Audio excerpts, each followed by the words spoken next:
Morning, good afternoon, good evening. વિદ્યાર્થી મિત્રો, chapter number 2 દ્રાવણની અંદર જનરલી આપણે આગળના લેક્ચરની અંદર દ્રાવણના પ્રકારો છે એના વિશે માહિતી મેળવી કે ભાઈ આમ જનરલી જોઈએ તો 3 પ્રકારના દ્રાવણ હોય. ભૌતિક અવસ્થાને આધારે આપણે એના પ્રકાર પાડ્યા હતા, ઘન, પ્રવાહી અને વાયુ. પણ આમ તમે જનરલી જોવો એટલે 9 પ્રકાર પડે, બરાબર.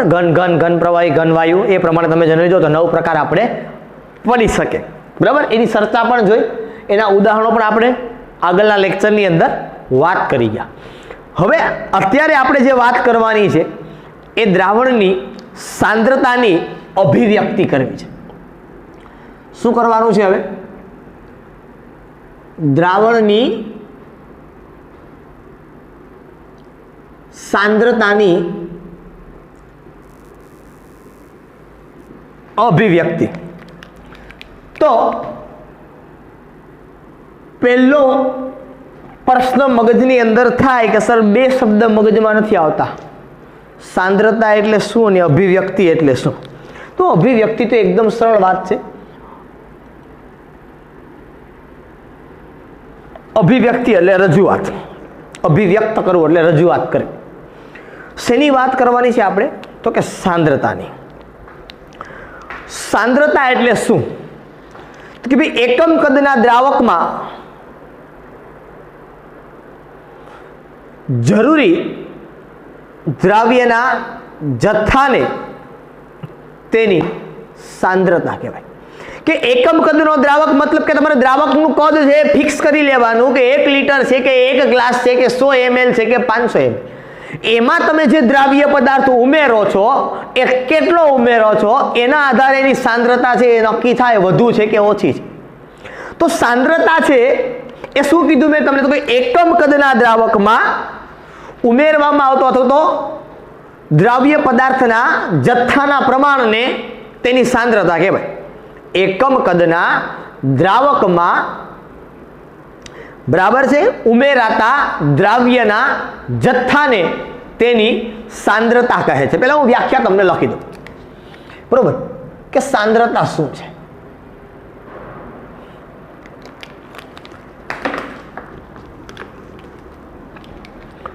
તો સાંદ્રતા એટલે શું? તમારી ટેક્સ્ટબુકમાં નથી આપી, મેં તમને ખાલી જાણકારી માટે લખવાની છે કે એકમ કદના દ્રાવકમાં ઉમેરવામાં આવતા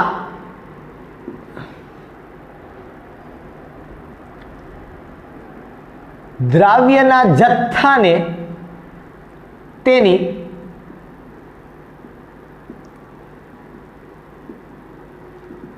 સાંદ્રતા કહે છે. કે ભાઈ એકમ કદના દ્રાવક, મેં તમને હમણાં કીધું એમ કે 100 ml 500 ml એકમ કદ, એટલે તમે તમારી રીતે નક્કી કરજો ફિક્સ, પછી એમાં ચેન્જીસ ન થવો જોઈએ. તો એમાં તમે દ્રાવ્ય પદાર્થનું પ્રમાણ ઉમેરો અને જેટલું તમે ઉમેરો એની સાંદ્રતા કહેવાય. દાખલા તરીકે સપોઝ હું તમને એવું કહું કે ભાઈ માનો કે 1 ગ્લાસ પાણીમાં તમે 1 ચમચી ખાંડ નાખી અને બીજા 1 ગ્લાસ પાણીમાં તમે 2 ચમચી ખાંડ નાખી, તો કાંઈ ચેન્જીસ ખરી? કાંઈ ફેરફાર જોવા મળશે તમને? તો કે હા. શું ફેરફાર જોવા મળશે?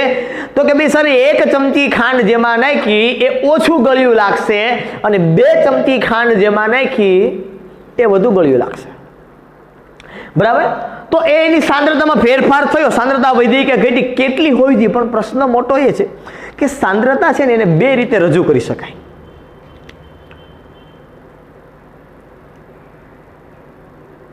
સાંદ્રતાને ગુણાત્મક અને જથ્થાત્મક એમ 2 રીતે અભિવ્યક્ત કરી શકાય.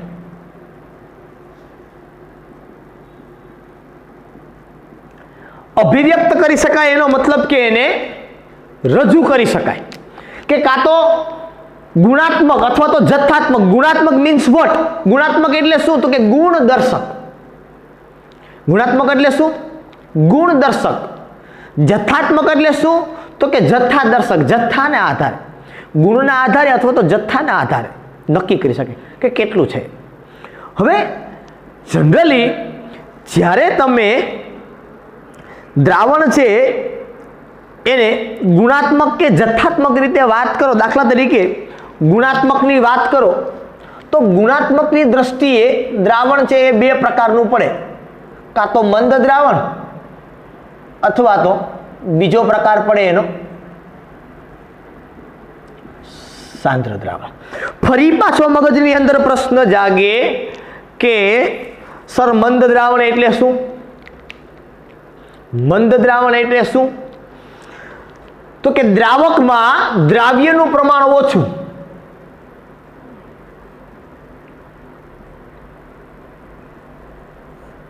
અને આમાં ખાલી આટલું જ લખું છું, દ્રાવ્યનું પ્રમાણ વધુ એટલે કે સાંદ્ર દ્રાવણ. પણ મોટો પ્રશ્ન એ થાય ઓછો એટલે કેટલું? મોટો પ્રશ્ન શું સર્જાય કે સર દ્રાવ્ય પદાર્થ છે એનું પ્રમાણ આપણે જનરલી કહીએ છીએ કે બે ઓછું, પણ ઓછું એટલે કેટલું?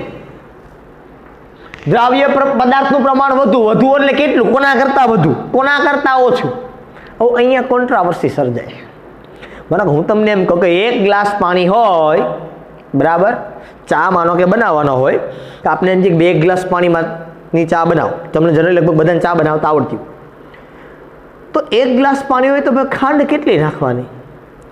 તો કે ભાઈ તમને કહે અહીંથી ભાઈ જા 1 ચમચી નાખજે ખાંડ કે 2 ચમચી ખાંડ નાખજે, આવું તમને કહી ચા બનાવવા માટે, બરાબર.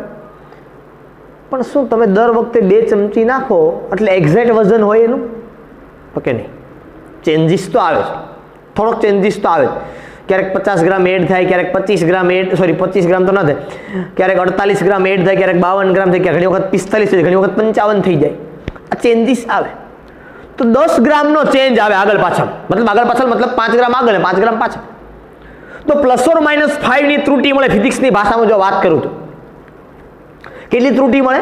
+or-5, કાં તો 5 ગ્રામ ઓછા કાં તો 5 ગ્રામ વધુ. હવે એમાં નથી જોવાનું ઓછું હોય તો 5 ગ્રામ 50 કરતા ઓછું થયું એટલે મંદ દ્રાવણ ને 5 ગ્રામ વધુ સાંદ્ર દ્રાવણ, એવું નહીં. નાખવાની તો 2 જ ચમચી હતી, પણ 2 ચમચીમાં કદાચ 5 ગ્રામ ઓછું પણ આવે, 5 ગ્રામ વધુ પણ આવે, ચમચી તો એ 2 જ હતી, બરાબર. ઘણી વખત ખાંડ છે એ ઝીણી હોય તો જાજી બધી વજનમાં સમાય, જાડી હોય મોટા દાણાવાળી હોય તો 2 ચમચીમાં ઓછી સમાય. ખાંડ બદલે તો પણ પ્રશ્ન થાય. તો પ્રમાણ હોવું કેટલું જોઈએ? આ એક્ઝેક્ટ વસ્તુ ક્લિયર કરવા માટે એનો જથ્થાત્મક સંબંધ છે ને સ્થાપવામાં આવ્યો. કયો સંબંધ? જથ્થાત્મક. ભાઈ એક્ઝેક્ટ નક્કી કરો કે ભાઈ 1 ગ્લાસ પાણી હોય એટલે 2 ગ્રામ ખાંડ કે 10 ગ્રામ ખાંડ કે 25 ગ્રામ, એક્ઝેક્ટ. કે જો 25 ગ્રામ જેટલું હોય તો ઓકે, 25 કરતા ઓછું હોય તો આના મંદ કહેવાય, આના કરતા વધારે હોય તો એને સાંદ્ર કહેવાય. આ ફંડામેન્ટલ છે એ ક્લિયર થવું જોઈએ. તો એ ફંડામેન્ટલ છે ક્લિયર કરવા માટે જથ્થાત્મક સંબંધ છે એનો ઉપયોગ કરવામાં આવ્યો. સાંદ્રતા છે એને જથ્થાત્મક રીતે અભિવ્યક્ત કરો. હવે તો હવે જથ્થાત્મક રીતે કેટલી બધી રીતે રજૂઆત થાય? તો કે સર એમ કેમ જથ્થાત્મક રીતે ઘણી બધી રજૂઆત થાય? એટલે તો કે ભાઈ દરેકનું વજન જ ન હોય, વાયુ દ્રાવણ હોય તેનું વજન થોડું લેવાય, એનું કદ લેવું પડે. ઘણી વખતે એવું બને કે અમુકની અંદર દ્રાવ્યનું પ્રમાણ બહુ ઓછું હોય તો એમાં કંઈક નવી સાંદ્રતાનો એકમ લેવો પડે. એટલે અહીંયા હવે વાત એ કરવી પડે કે સર કયા પ્રકારના દ્રાવણ માટે કેવા પ્રકારની સાંદ્રતાનો વાત કરવા? દ્રાવણના 9 પ્રકાર છે. દ્રાવણના કેટલા પ્રકાર છે? 9. એવી જ રીતે સાંદ્રતાના એકમો છે ને એના પણ 9 પ્રકાર છે. કેટલા? સાંદ્રતાના એકમો છે એના પણ કેટલા પ્રકાર છે? 9 પ્રકાર છે. કોના કહું છું? સાંદ્રતાના એકમોના. બરાબર. એવું એટલા માટે એવું નથી કે ભાઈ પહેલો પ્રકાર છે એના માટે પહેલું સૂત્ર, અને બીજા પ્રકાર માટે બીજું સૂત્ર, અને ત્રીજા પ્રકાર માટે ત્રીજું સૂત્ર, એવું નથી. બરાબર. તમારા સિલેબસમાં તો 9 છે પણ નહીં. બરાબર. તમારા સિલેબસમાં કદાચ મારા ખ્યાલથી 6 હશે, 5 કે 6 અથવા તો 7 હશે મેક્સિમમ, વધારે નથી. બરાબર. પણ એ સાંદ્રતાના જે એકમો છે એનું આપણે તો પહેલાં લિસ્ટ બનાવી લઈએ કે ભાઈ કોણ કોણ છે. હું જનરલી અહીં તમને ડાયાગ્રામ દ્વારા દર્શાવું કે ક્યાં ક્યાં 9 છે સાંદ્રતાના એકમો. એકમો એટલે કે કોના વડે સાંદ્રતા છે એને રજૂઆત કરી શકાય. એમાં પહેલી જે છે એને હું લખું છું percentage weight by weight. Second છે એને લખું છું percentage weight by volume. Third છે એને લખું છું percentage volume by volume. Fourth છે એને લખું છું હું પીપીએમ. આ 4 સુધીના મેં લખ્યા. 3 આ 4 5 6 6 7 8 એન્ડ 9. બરાબર. ત્યાર પછી અહીંયા જનરલી વાત કરીએ હવે formality, normality, molarity, molality, mall અંશ. આ બધાના નામ શું શું થાય એ આપણે આગળ ઉપર ચર્ચા કરવાના છીએ એટલે તમારે કોઈ ચિંતા કરવાની નથી. આ 9 એકમો જેના વડે એને દર્શાવવામાં આવે જે સંજ્ઞા છે 3 તો જો ટકાવાળા દ્રાવણ છે. કેવા? કેટલા ટકા દ્રાવણ બને એવું તમે હવે એ ટકા છે એ તો અહીં આપેલા તમને W by W, W by V, V by V. W એટલે વજન. જો દ્રાવ્ય ઘન હોય ને દ્રાવક એ ઘન હોય તો W બાય W વપરાય. દ્રાવ્ય ઘન હોય ને દ્રાવક એ ઘન હોય તો W બાય W વપરાય. દ્રાવ્ય ઘન હોય ને દ્રાવક પ્રવાહી હોય તો W બાય V વપરાય. દ્રાવ્ય પ્રવાહી ને દ્રાવક એ પ્રવાહી તો V બાય V. એ ત્રણેય પરસન્ટેજ વાળા છે. 3 પ્રકાર જનરલી પડે. બરાબર છે. આમાંથી કદાચ સિલેબસમાં તમારામાં 2 જ છે, એક નથી, છતાં પણ આપણે અભ્યાસ કરશું. પીપીએમ છે. ફોર્માલિટી તમારા સિલેબસમાં નથી. નોર્માલિટી તમારા સિલેબસમાં નથી. મોલારિટી, મોલાલિટી અને મોલ અંશ આ 2 જે છે એ તમારા સિલેબસમાં નથી. બાકી બધાય તમારા સિલેબસની અંદર છે અને આ દરેકનો તમારે અભ્યાસ કરવાનો છે. જેટલા હું બ્લુ પેનથી દર્શાવું છું એ દરેક તમારા સિલેબસમાં છે અને આ દરેકનો તમારે અભ્યાસ કરવાનો છે. બરાબર. કેટલા થયા? 7. આ 7 સાંદ્રતાના એકમો છે. આ 7 સાંદ્રતાના એકમોનો તમારે અભ્યાસ કરવાનો છે. બરાબર. ટોટલ 9 આપણે સૂત્ર અત્યારે હું તમને 9 સૂત્ર મૂકીને આપીશ. એકબીજા સાથે સંબંધ દર્શાવતા હશે એ સૂત્ર પણ લખીને તમને હું આપીશ બાય લિસ્ટેડ. બરાબર છે. ઓકે. પહેલું જ જે છે એને હું લઉં છું number 1 percentage weight by weight. શું બોલાય? પરસન્ટેજ વેઇટ બાય વેઇટ એટલે આને કહેવાય દળથી ટકાવારી. શું બોલે આને? દળથી ટકાવારી. સૂત્ર શું છે આનું? તો કે જોજો હવે ઉપરનું W નીચેનું W. ઉપરનું W એટલે દ્રાવ્ય તો શું લખવાનું? દ્રાવ્યનું વજન. હવે જો W છે એટલે વજન હતું આ ખબર પડી જાય. વજન હંમેશા શેમાં લેવાનું તમારે? આ ગ્રામમાં. G એટલે ગ્રામ. છેદમાં નીચેનું W એટલે દ્રાવણ. બરાબર.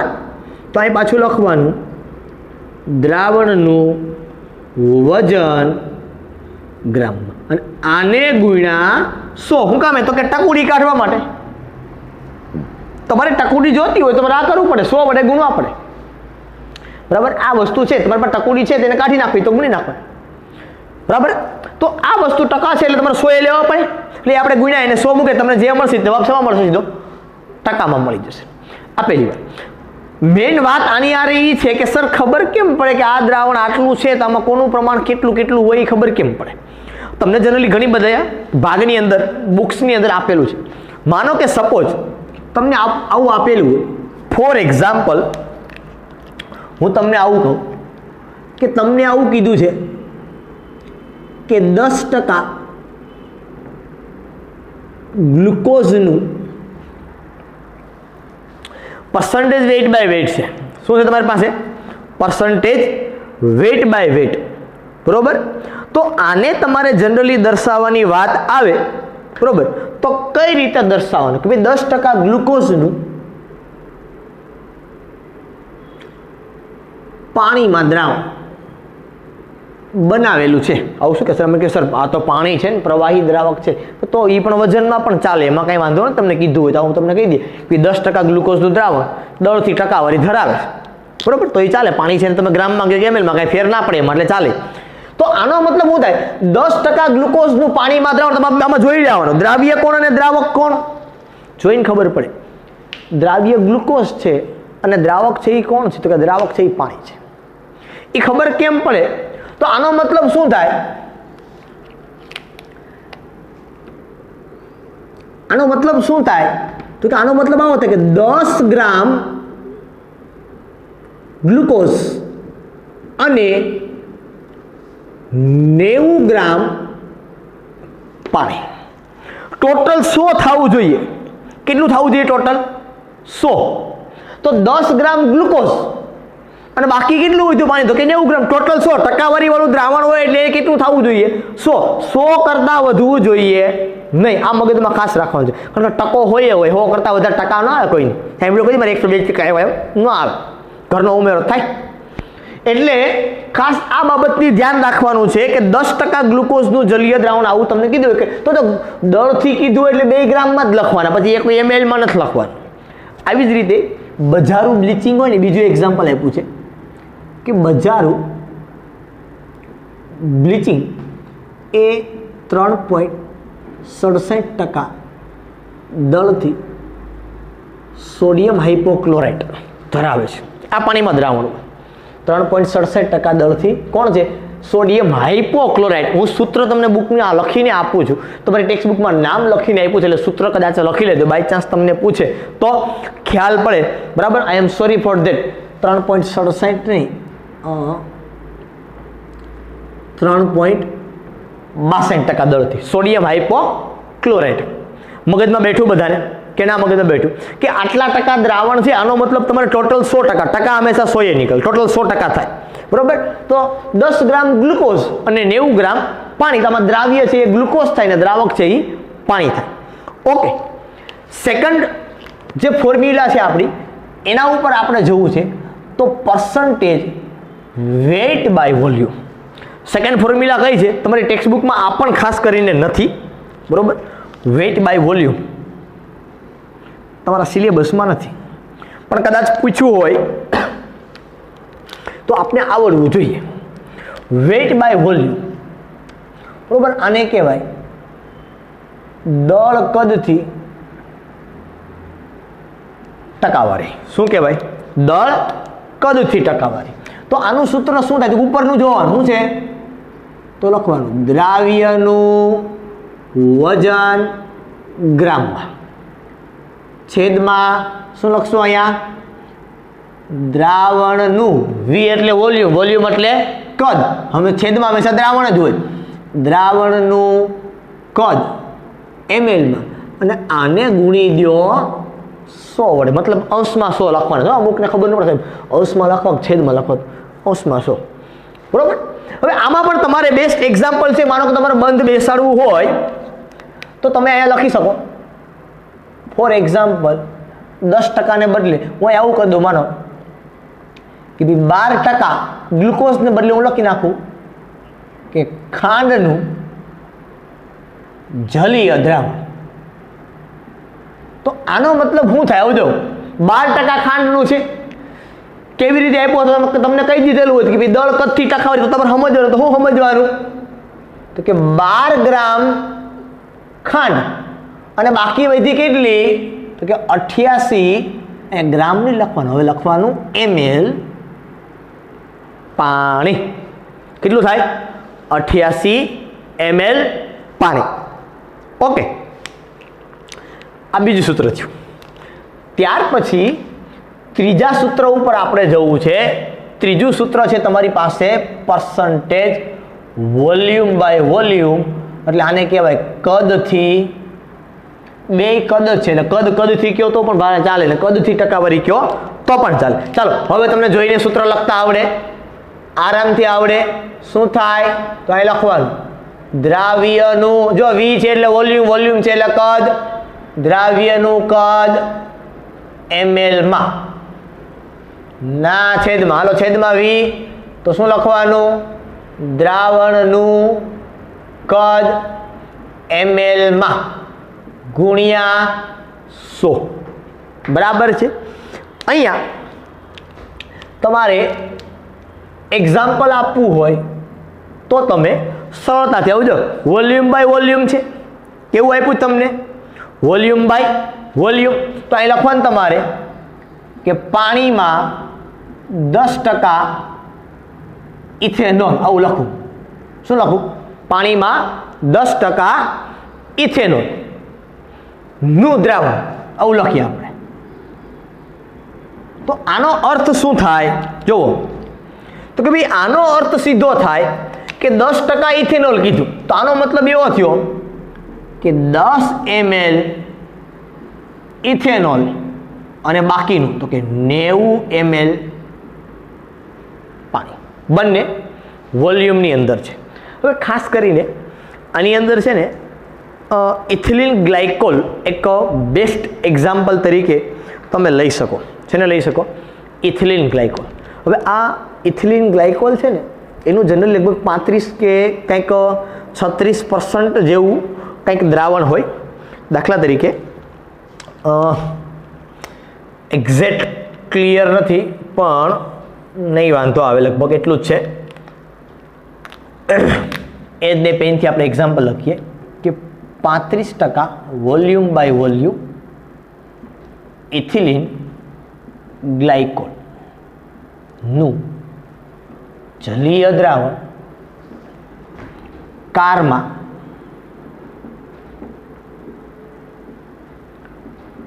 પ્રતિહિમ તરીકે વર્તે છે. પ્રતિહિમ મતલબ એન્જિનની અંદર ઉપયોગ થાય કે ઠંડુ ઓછું થવા દે, એન્જિનને ઓછું ઠંડુ થવા દે. અને ખાસ કરીને એ પાણી છે એ પાણીનું ઠાર બિંદુ, બરોબર, એ પાણીનું ઠાર બિંદુ છે એ નીચું લાવે. કેટલું નીચું લાવે? કેટલું નીચે આવે? ઠાર બિંદુ હંમેશા પાણીનું 0 ડિગ્રી સેલ્સિયસ હોય. કેટલું હોય? પાણી છે એ બરફ બનવાની શરૂઆત ક્યારે કરે? 0 ડિગ્રી સેલ્સિયસ. તો 0 ડિગ્રી સેલ્સિયસથી લઈ અને એ -17.7 ડિગ્રી સેલ્સિયસ આટલું નીચું લાવે. કેટલું? -17.7 નહીં, I am sorry for that, 17.6 degree Celsius જેટલું નીચું લાવે. તમે આને કેલ્વિનમાં ફેરવી શકો, બરાબર. 273 કેલ્વિનથી 255.4, 273 કેલ્વિનથી 255.4 ખાસ કરીને કારના એન્જિનની અંદર આનો ઉપયોગ કરવામાં આવે, બરાબર, કે પાણી છે એને ઠંડુ વધારે કરી દે, બરાબર. એન્જિન માટે પ્રતિહિમ તરીકે વર્તે, એટલે એન્જિન છે એને ઠંડુ પડવા દે નહીં, બરાબર. ઓકે, સેકન્ડ થિંગ, ત્યાર પછીના જે સૂત્રો છે એની આપણે વાત કરવી છે. ત્યાર પછીનું નંબર 4 જે કોઈ છે એના માટે મારે વાત કરવી છે, પીપીએમ. હવે આ બધે તો ટકાવારીવાળા દ્રાવણ હતા. મેં તમને કીધું ક્યારે ક્યારે કયું વપરાય? પીપીએમ વાળું દ્રાવણ છે એ ક્યારે વપરાય, કે પીપીએમ વાળું સૂત્ર છે એ ક્યારે વપરાય? કે જ્યારે કોઈ દ્રાવકમાં દ્રાવ્યનું પ્રમાણ ખૂબ જ ઓછું હોય ત્યારે પીપીએમનો ઉપયોગ કરવામાં આવે. ક્યારે કહું છું? જ્યારે કોઈ દ્રાવકમાં અથવા તો દ્રાવણમાં તમે કહી દો કે દ્રાવ્યનું પ્રમાણ ખૂબ જ ઓછું હોય, બરોબર. જ્યારે કોઈ દ્રાવણમાં દ્રાવ્યનું પ્રમાણ ખૂબ જ ઓછું હોય ત્યારે પીપીએમ એકમનો ઉપયોગ કરવામાં આવે છે. ફોર એક્ઝામ્પલ, દરિયાના પાણીમાં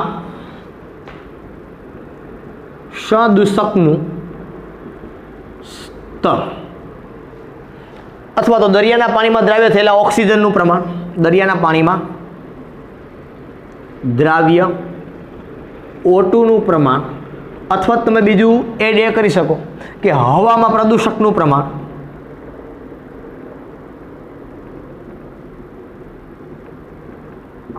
બરાબર. કે ભાઈ દરિયાના પાણીની અંદર ઓક્સિજન કેટલો હોય ગયો? કે બહુ ઓછો. દરિયાના પાણીની અંદર ઓક્સિજન કેટલો હોય ગયો? કે બહુ ઓછો હોય ગયો હોય, બરાબર. કારણ કે કંઈક કેલ્ક્યુલેશન એવી છે એક્ઝેક્ટ ક્લિયર નથી કે 100 ml પાણીની અંદર 1.08 ml ઓક્સિજન ઓગળેલા હોય. જેની અંદર 100 ml પાણીમાં 1.08 ml ઓક્સિજન ઓગળેલો હોય. એક તો દરિયાના પાણીમાં ઓલરેડી એક તો મીઠું તો ઓગળેલું હોય, થોડો ઘણો ભાગ બચે ઓક્સિજન છે ઓગળેલો હોય, બરાબર. એટલે એક એ અને બીજો હવામાં પ્રદૂષકનું પ્રમાણ. પ્રદૂષક એટલે કોણ? તો કે પ્રદૂષણ ફેલાવનાર જે ભાગ છે, બરોબર, જે ઘટક છે એને શું કહેવાય? પ્રદૂષક. એ પછી હવામાં હોય કે પાણીમાં હોય કે કોઈ પણ, આપણે જનરલી લખ્યું હવામાં પ્રદૂષકનું પ્રમાણ. તો જનરલી પીપીએમ એકમનો ઉપયોગ ત્યારે કરવામાં કે જ્યારે તમારું દ્રાવ્યનું પ્રમાણ ખૂબ જ ઓછું છે. હવે તો એક વસ્તુ યાદ રાખજો, પીપીએમ છે ને એ કોઈ પણ માટે લાગુ પડે. ઘન દ્રાવણ હોય, પ્રવાહી દ્રાવણ હોય કે વાયુ દ્રાવણ હોય, એ દરેક માટે છે એ લાગુ પડે. પણ જનરલી એ સૂત્ર છે પીપીએમનું એ આવી રીતે લખવામાં, percentage weight by volume PPM, આવું લખવામાં આવે કે ભાઈ મોટા ભાગે એવું હોય કે પ્રવાહી દ્રાવણમાં ઘન દ્રાવ્ય હોય, પ્રવાહી દ્રાવણમાં ઘન દ્રાવ્ય હોય, બરોબર. પર્સન્ટેજ કાઢી નાખું છું, weight by volume PPM. PPM ખબર પડી ગઈ તમને, 10 લાખમો ભાગ. વેઇટ બાય વોલ્યુમ છે એટલે આમાં પણ તમને ખબર પડે જ. હવે સૂત્ર આપણે મૂકીએ અને લખીએ તો શું લખાય? તો કે ભાઈ દ્રાવ્યનું વજન ગ્રામમાં છેદમાં દ્રાવણનું કદ ml એને ગુણ્યા 10⁶. ચેન્જ બીજો કાંઈ નથી. જે આગળ વાત કરતા હતા એ જ વાત છે વેઇટ બાય વોલ્યુમની. ટકા હતા તો આપણે 100 લખ્યા હતા, પીપીએમ છે તો આપણે લખશું ત્યાં 10⁶. બીજો કોઈ જાતનો ચેન્જીસ નથી. આ ખાસ ધ્યાનમાં રાખવાની વસ્તુ છે. જો તમે અહીંયા ગ્રામને બદલે મિલીગ્રામ લ્યો તો અહીંયા ml ને બદલે લીટર લેવાનું. જો તમે અહીંયા ગ્રામને બદલે શું લ્યો? મિલીગ્રામ, તો તમારે ml ની જગ્યા ઉપર શું લખવાનું? લીટર. આ વેઇટ બાય વોલ્યુમ હતું, આપણે શું લખ્યું? દ્રાવ્યનું વજન ગ્રામમાં છેદમાં દ્રાવણનું કદ ml માં ગુણ્યા 10⁶. હવે સમજો, જો વોલ્યુમ બાય વોલ્યુમ હોત તો મતલબ v બાય v પીપીએમ હોત તો શું લખત? તો કે દ્રાવ્યનું કદ ml માં છેદમાં દ્રાવણનું કદ ml માં. જેમ ટકામાં લખતા એમ જ લખવાનું છે. 100 ને બદલે 10⁶. નો ચેન્જ, બીજો કઈ જાતનો ચેન્જ કરવાનો નથી. આ યાદ રાખજો. સેકન્ડ વન, જો વેઇટ બાય વેઇટ પીપીએમ હોય તો શું કરવાનું? તો કે જો વેઇટ બાય વેઇટ હોય તો દ્રાવ્યનું વજન ગ્રામમાં છેદમાં દ્રાવણનું વજન ગ્રામમાં ગુણ્યા 10⁶. ફરી પાછું સમજાવું છું, આ મગજમાં યાદ રાખજો. પીપીએમ અને પર્સન્ટેજ સરખા જ છે, પણ ઓલું 100 ગણવામાં આવે, આ 10⁶, મતલબ મિલિયન 10 લાખે ગણવામાં આવે. બીજો કાંઈ ચેન્જ નથી. એટલે સૂત્ર છે એ નવું યાદ રાખવાનો કોઈ તમારે મિનિંગ રહેતો નથી. આ સૂત્રમાં તમે તમારું કામ છે આ સરળતાથી કરી શકો. એટલે કોઈ મોટી વાત નથી. આ યાદ રાખજો, બરાબર. કે વેઇટ બાય વોલ્યુમ હોય તો ગ્રામ પ્રતિ ml લખવાનું, દ્રાવ્ય છેદમાં દ્રાવણ, બરાબર. વેઇટ ઉપર હોય દ્રાવ્ય, નીચે હોય દ્રાવણ, આપણે તમને આગળ ભણાવ્યું, બરાબર. તો એ પ્રમાણે લેવાનું. સેકન્ડ વન કે ભાઈ જો એ વોલ્યુમ બાય વોલ્યુમ હોય તો ml/ml. જો તમારું વેઇટ બાય વેઇટ હોય તો ગ્રામ/ગ્રામ. બીજો કાંઈ ચેન્જ જે ટકામાં કરો છો એ જ આમાં કરવાનું છે, નથિંગ એલ્સ. કે W હોય તો ગ્રામમાં, V હોય તો ml માં. પર્સન્ટેજ વાળું સૂત્ર હતું તો તમે 100 લખતા હતા, અહીંયા પીપીએમ વાળું છે 10⁶ લખવાનું છે. બીજો કોઈ જાતનો ચેન્જ નથી. મગજમાં ઉતરે છે. આ 4 સૂત્ર મેં અત્યારે લખાવ્યા, બાકીના હજુ બધા લખાવાના છે. બાકીના જે 5 બેચાઈ 2 2 4 ને 1 5 અત્યારે લખાવાનો છું તમને. આટલું પહેલા તમે લખી લો. ફરી પાછા આપણે આગળ વધીએ. આ જ લેક્ચરની અંદર આપણે આ કામ કરવું છે. ઓકે, ચાલો લખાઈ ગયું બધાને? ચાલો 1 2 3. Okay, very good.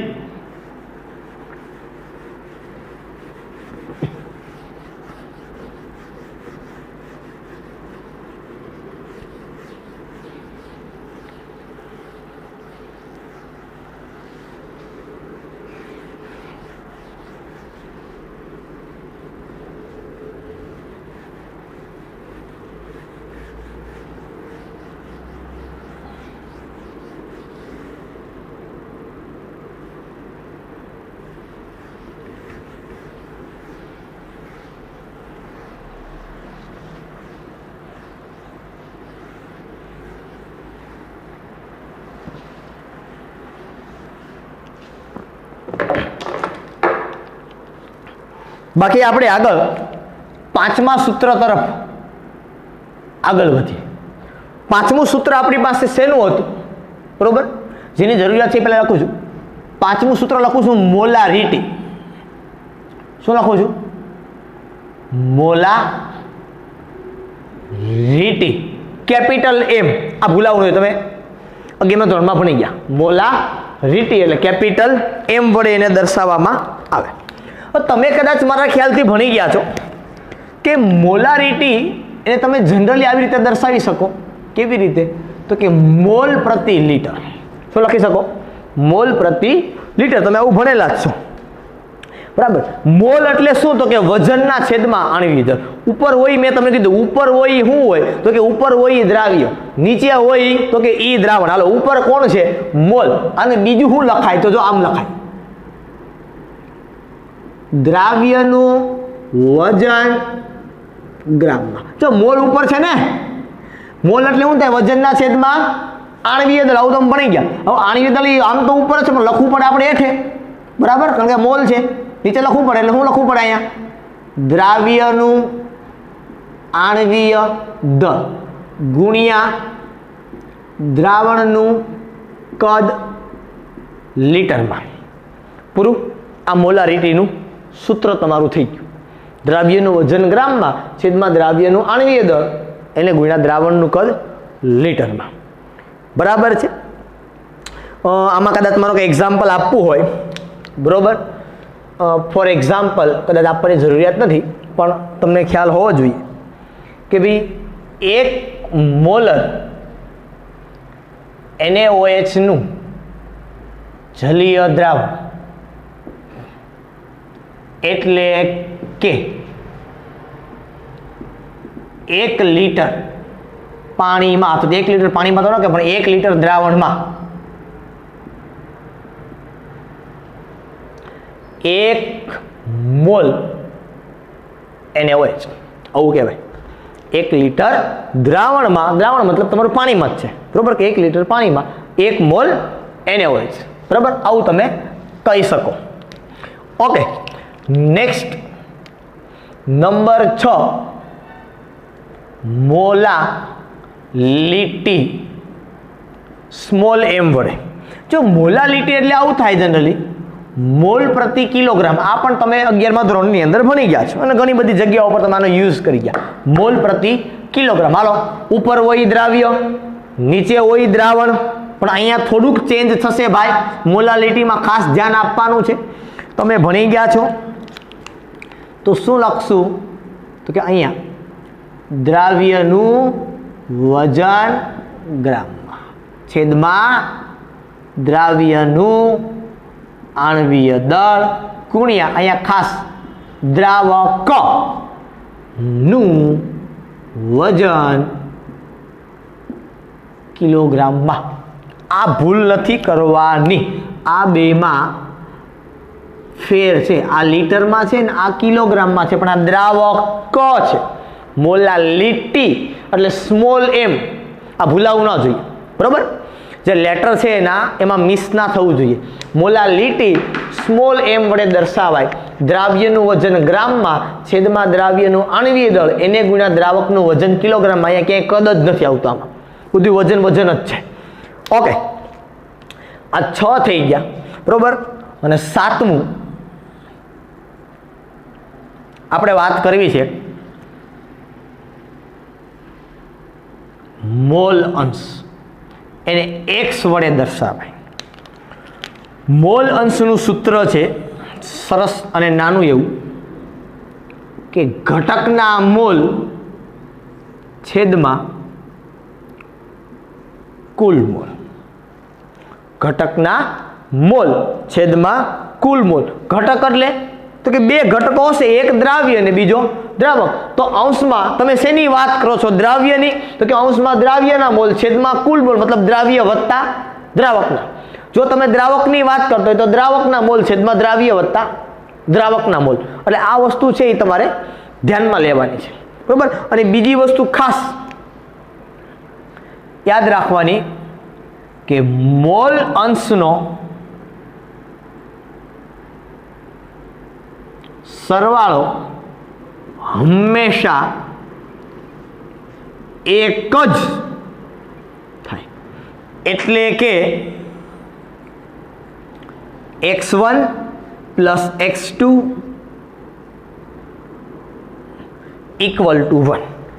પહેલો ઘટક એને x1 કહીએ, બીજો ઘટક એને x2 કહીએ, તો equal to 1. x1 plus x2 equal to 1.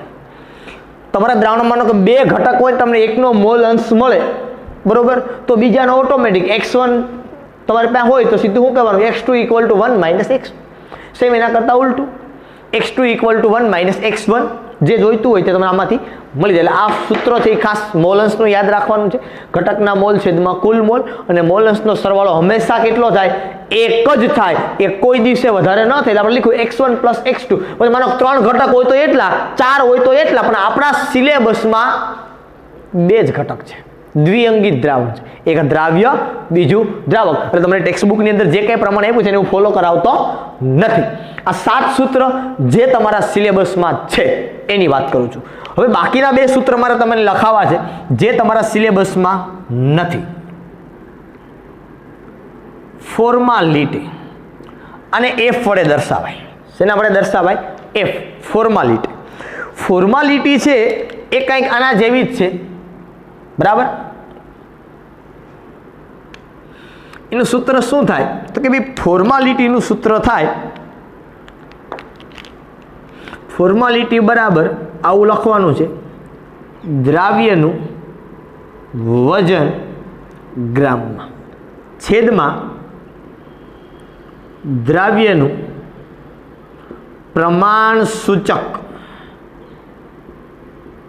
સૂત્રદળ અને એને ગુણ્યા દ્રાવણનું કદ લીટરમાં.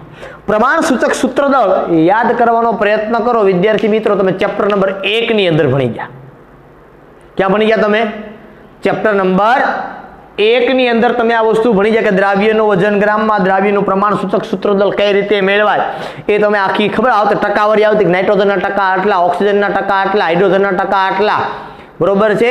એમાં તમે જોતા નાની સંખ્યા વડે ભાગતા ને એ તમને મળતું, પછી એમાં લખતા તો C9 ને H2 ને O10 છે, બરોબર. એને તમે પ્રમાણ, બરોબર, તમે ગુણક સંખ્યા કહેતા, બરાબર. પ્રમાણ સૂચક સૂત્ર મળતું, તમે લખતા બી અણુ સૂત્ર હું એમ, બરાબર. તો અણુ સૂત્ર મળે એ પહેલાનું જે મળે એ પ્રમાણ સૂચક સૂત્ર હોય, અને એનું જે વજન થાય એને કહેવાનું પ્રમાણ સૂચક સૂત્ર દળ. આ વાત થઈ ફોર્માલિટીની. ત્યાર પછીની આપણે વાત કરવાની છે જે તમારા સિલેબસમાં નથી, નોર્માલિટી અથવા તો સપ્રમાણતા, અને એને દર્શાવાય કેપિટલ N વડે. નોર્માલિટી અથવા તો સપ્રમાણતા પણ કહેવામાં આવે. એને સામાન્ય રીતે તમે આવું લખી શકો, ગ્રામ પ્રતિ લીટર છેદમાં તુલ્ય ભાર. અહીંયા આપણે જનરલી આણ્વીય દળ લઈએ ને, અણુભાર, એમ અહીંયા તુલ્ય ભાર લેવાનો હોય. તુલ્ય ભાર શું હોય એ તમને સમજાવીશ હમણાં, બરાબર. તો આખું સૂત્ર આને લખવું હોય તો શું લખાય? તો કે આવી રીતે ગ્રામ પ્રતિ છે શું લખાય? તો કે દ્રાવ્યનું વજન ગ્રામમાં છેદમાં દ્રાવ્યનું તુલ્ય દળ. તુલ્ય દળ લખો કે તુલ્ય ભાર લખો, એમાં કોઈ જાતનો ચેન્જ નથી. અને અહીંયા દ્રાવણનું કદ લીટરમાં. હવે તુલ્ય ભાર એટલે શું હોય? તો કે જો અહીંયા લખો કે જો તમે નોર્માલિટી છે એ એસિડની ગોતતા હોય તો અહીંયા હું લખું છું કે એસિડનો તુલ્ય ભાર બરાબર શેનો? એસિડનો તુલ્ય ભાર બરાબર એસિડનું આણ્વીય દળ છેદમાં એસિડનું આણ્વીય દળ એના છેદમાં એસિડની બેઝિકતા. આવી જ રીતે જો મારે કેવું હોય કે બેઝનો तुल्य भार बराबर तो मारे केवुं पड़े बेઝનું आणवीय दळ અને ના છેદમાં બેઝની એસિડિકતા. પ્રશ્ન થાય કે સર આ હું એસિડની બેઝિકતા ને બેઝની એસિડિકતા હલો આણવીય દળ તો ખબર પડી. માનો કે HCl છે, શું છે HCl એસિડ છે. મને તમને એમ કીધું કે ભાઈ 10 ગ્રામ HCl છે એનું 450 ml પાણીમાં દ્રાવણ બનાવ્યું તેની નોર્માલિટી શોધો, બરાબર. એવું જો તમને કહેવામાં આવે તો એસિડનો તમારે પહેલા તુલ્ય ભાર ગોતવો પડે. તો તુલ્ય ભાર એસિડનો આણવીય દળ 36.5 આ તમને ગોતતા આવડે એવી આશા રાખું છું. એસિડની બેઝિકતા તો એમાં જે હાઇડ્રોજન છે એમાંથી એસિડિક હાઇડ્રોજન કેટલા છૂટા કેટલા પડી શકે પાણીમાં આયનીકરણ કરો તો એ તમને કેમ ખબર પડે? તો કે આ તમે સીધા જાઓ સંતુલન ચેપ્ટરની અંદર તમે વસ્તુ ભણી એસિડની બેઝિકતા અને બેઝની એસિડિકતા બધી વસ્તુ ત્યાં આવતી. H3PO4 ને H2PO4 ને કેટલા પ્રોટોન છે એ દાન કરી શકે, એસિડિક પ્રોટોન કેટલા છે, બરોબર. આ બધી વસ્તુ એસિડિક પ્રોટોન તમે કહેતા એટલે વાત એ જ થઈ કે બરોબર એસિડ હોય તો એની બેઝિકતા મતલબ OH- કેટલા એસિડની અંદર બેઝિક કેટલા, બરોબર. NaOH હોય તો બેઝની એસિડિક H+ કેટલા, H એકલો છૂટો પડી શકે એવો વિદ્યુત ઋણતાને કારણે તો કે બે એમાંથી એક હાઇડ્રોજન છે એ છૂટો પડી શકે. H2SO4 હોય તો બે હાઇડ્રોજન છે એ એસિડિક કહેવાય બેઝિક. OH વાળા બે ભાગ છે H2SO4 ની અંદર એસિડ છે એની બેઝિકતા કેટલી બે તો કે બે OH- છૂટા પડી શકે એમાંથી વિદ્યુત ઋણતાના તફાવતને આધારે. દાખલા તરીકે મારો કહેવાનો મતલબ આખો આવો છે. મને તમે સલ્ફ્યુરિક એસિડની વાત કરો છો તો એનું સૂત્ર આવું છે, તમે ભણી ગયા S ડબલ બંધ O ડબલ બંધ O OH અને OH. તો એસિડ હોય તો એની બેઝિકતા મતલબ OH-, બરાબર. તો OH- કેટલાનું દાન થઈ શકે તો કે અહીંથી OH- છૂટો પડી શકે તો કે હા હું કામ તો કે સલ્ફર અને ઓક્સિજન વચ્ચે વિદ્યુત ઋણતાનો તફાવત છે. આ સીધી વાત છે. સમૂહમાં નીચે તરફ જાઓ એમ વિદ્યુત ઋણતા ઘટે. સમૂહ number 16 oxygen sulphur સિલિનિયમ tellurium polonium, બરાબર. તો આ પ્રમાણે નક્કી કરવા છતાં પણ વધારે એક્ઝામ્પલ આપણે તમારી સમક્ષ આવશે ત્યારે આપણે વધારે એની પ્રેક્ટિસ કરશું, બરોબર. ક્ષાર જો હોય, જો ક્ષારનો તુલ્ય ભાર જોતો હોય તો એમાં ધાતુ આયનની સંયોજકતા લેવાની.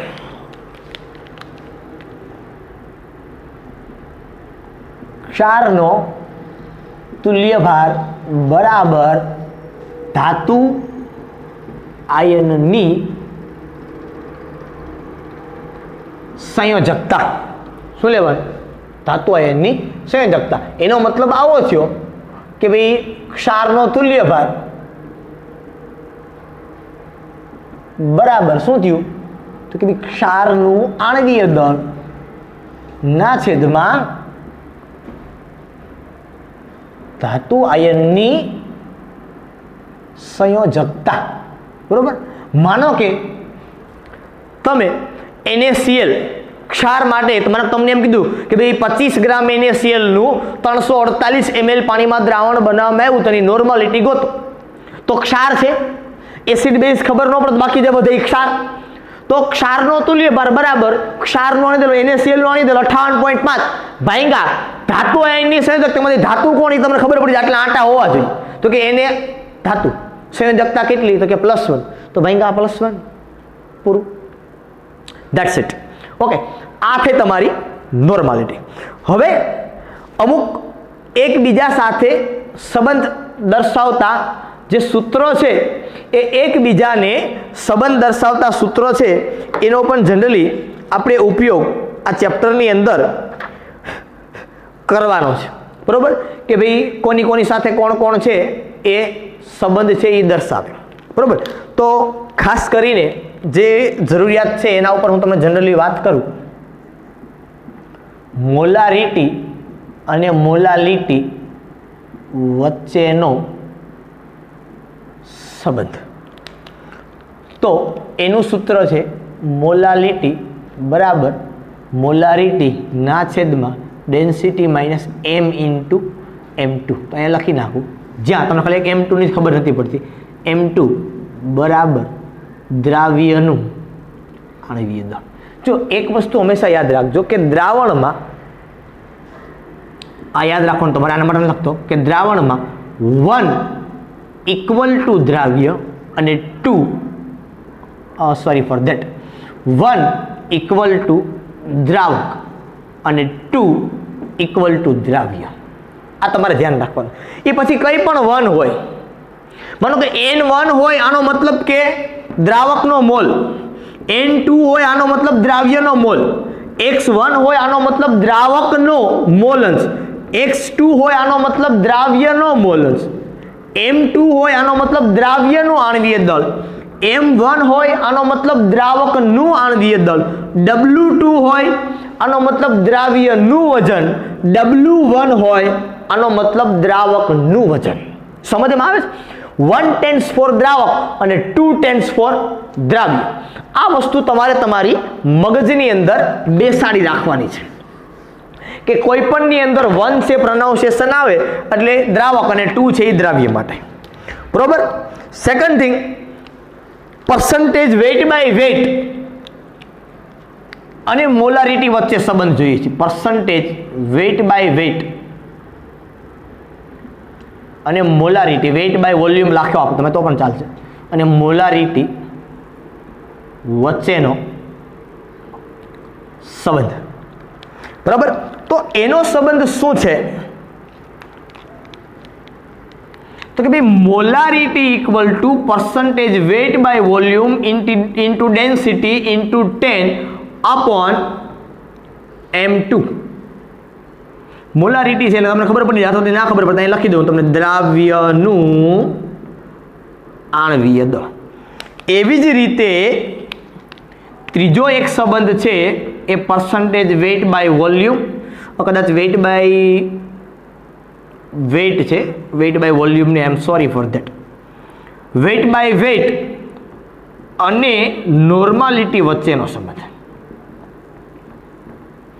તો એ લખવો હોય તો તમે જનરલી લખી શકો કે ભાઈ normality equal to percentage weight by weight into density into 10 upon દ્રાવ્યનું તુલ્ય દળ. નો ચેન્જ, બીજો કાંઈ મોટો ફેરફાર નથી. મોલારિટી હોય તો આણ્વીય દળ હોય, નોર્માલિટી હોય તો તુલ્ય ભાર હોય. ત્યાર પછી નોર્માલિટી અને મોલારિટી વચ્ચેનો સંબંધ.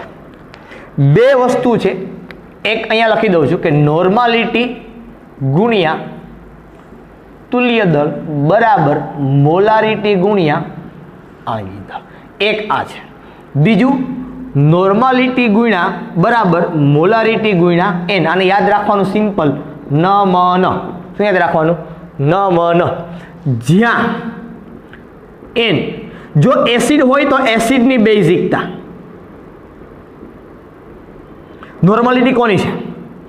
અથવા બેઝની એસિડિકતા, અથવા ક્ષાર માટે ધાતુ આયનની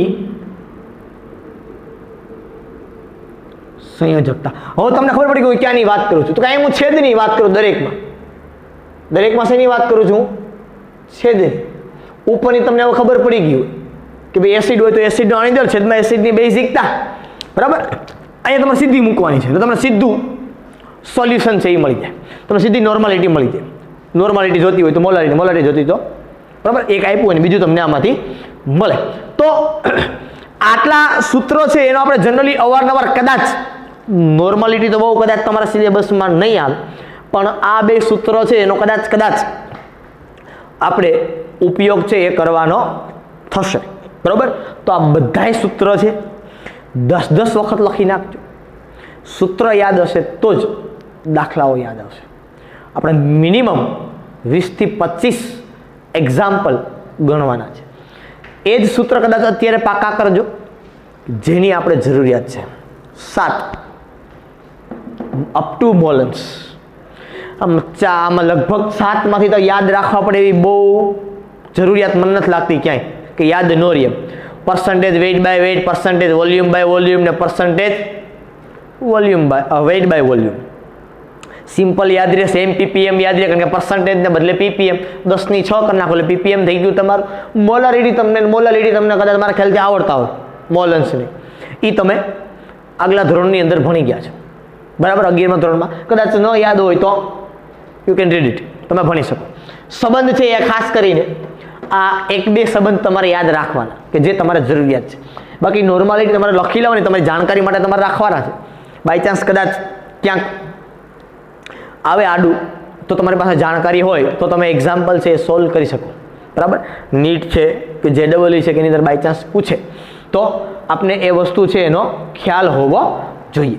હવે એક મેઇન વસ્તુ તમને એ કહેવાની છે, બરાબર, આપણી પાસે જગ્યા થોડીક એવી છે અને એ જગ્યાનો ઉપયોગ કરવો છે. એક પરસન્ટેજ વેઇટ બાય વેઇટ, બીજું એક આ કહી શકાય વેઇટ બાય વેઇટ PPM, પછી મોલ અંશ અને મોલાલિટી.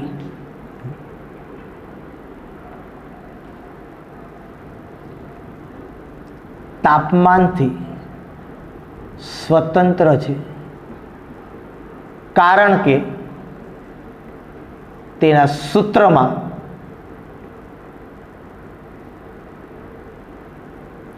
કદનો સમાવેશ થતો નથી. ક્યાં ક્યાં કીધા મેં? Percentage weight by weight, weight by weight PPM, mole અંશ અને મોલાલિટી. આ ચારે તાપમાનથી સ્વતંત્ર છે કારણ કે તેના સૂત્રમાં કદનો સમાવેશ થતો, કારણ કે તાપમાન છે એ કદ આરે ઇફેક્ટિવ છે. બરાબર, કદ સાથે સંબંધ ધરાવે. પ્રવાહી પદાર્થ હોય, તમે તાપમાન આપો તો એના કદમાં ફેરફાર થાય. એટલે આ સૂત્ર છે એટલા મેં જે તમને આપ્યા એમાં તમે તાપમાન આપો તેમાં કોઈ જાતનો ફેરફાર થાય નહીં. બરાબર, એમાં કોઈ જાતની મોલારિટી જેટલી હોય એટલી જ, એના પરસન્ટેજ વેઇટ બાય વેઇટ જેટલા હોય એટલા જ, એમાં કોઈ જાતનો ચેન્જીસ થાય નહીં. પણ આ સિવાયના બાકી જે બધાય વધ્યા, બરાબર, એ બધાયને તાપમાન સાથે સંબંધ છે. એની જે સાંદ્રતા છે એ તાપમાન ફેરફાર કરો તો એની સાંદ્રતામાં ફેરફાર થાય. મેં એમ કહું 2 નોર્મલ H2SO4 નું દ્રાવણ તો એ રૂમ ટેમ્પરેચરે હોય. જો હું એને ગરમ કરું તો એ 2 નોર્મલ નો રહે, એમાં કાંઈક ફેરફાર થાય. મતલબ દ્રાવક ઘટે એટલે દ્રાવ્યનું પ્રમાણ વધે તો સાંદ્રતા વધી જાય, દ્રાવણ સાંદ્ર બને. એટલે 2 ને બદલે 2.5 કે 3 કે સમથિંગ વહી જાય સીધું. બરાબર, તો કહેવાનો મતલબ એ છે કે બાકીના જે કંઈ સૂત્ર છે તો PPMમાં ખાસ જોવાનું છે. PPMમાં વેઇટ બાય વેઇટ PPM છે ને એ જ ખાલી સ્વતંત્ર છે. બાકી જો વોલ્યુમ વાળો ભાગ આવે કે વેઇટ બાય વોલ્યુમ કે વોલ્યુમ બાય વોલ્યુમ તો એ બધામાં લાગુ પડે જ ભાઈ. બરાબર, એ બધા કારણ કે કદ આવે તો એની યાર તાપમાનમાં ફેરફાર થાય અને સાંદ્રતામાં ચેન્જ આવે. સમજમાં આવે છે કે સૂત્રમાં કદ નથી આવતું તો તમે એને હીટ આપો તો એટલો બધો કંઈ વજનમાં ફેરફાર થઈ જવાનો નથી, કારણ કે એના સૂત્રમાં કદ આવતું નથી. જો કદ આવતું હોય તો ફેરફાર થાય, કદ ન આવતું હોય તો કોઈ જાતનો ફેરફાર થવાનો નથી. બરાબર છે, ઓકે. આજના માટે આપણે અહીં સુધી રાખીએ છીએ. ફરી પાછા આ જ સૂત્રનો ઉપયોગ કરી અને ઘણા બધા એક્ઝામ્પલ્સ છે એ આપણે ગણવાના છીએ. તો ખાસ તમને પેલા સૂત્ર આવડતા હશે તો જ આપણે દાખલા ગણવાની મજા આવશે. જો એક્ઝામ્પલ તમને નહીં આવડતા હોય, સૂત્ર તમને નહીં આવડતા હોય તો એક્ઝામ્પલ છે એ થોડાક ટફ પડશે તમને શીખવવા માટે. બરાબર, એટલે ખાસ દરેકને નમ્ર વિનંતી છે કે ભાઈ સૂત્ર છે 10-10 વખત લખીને પાકા કરી નાખો. બરાબર, કારણ કે મેક્સિમમ લખશો તો મેક્સિમમ તમને યાદ રહેશે. બરાબર, ઓકે. ફરી પાછા આપણે આગળના લેક્ચરની અંદર મળશું. ત્યાં સુધી દરેક વિદ્યાર્થીને Tata bye bye, C you. ફરી પાછા આપણે આગળના લેક્ચરની અંદર મળશું. ત્યાં સુધી બધાએ ખૂબ મહેનત કરવાની છે.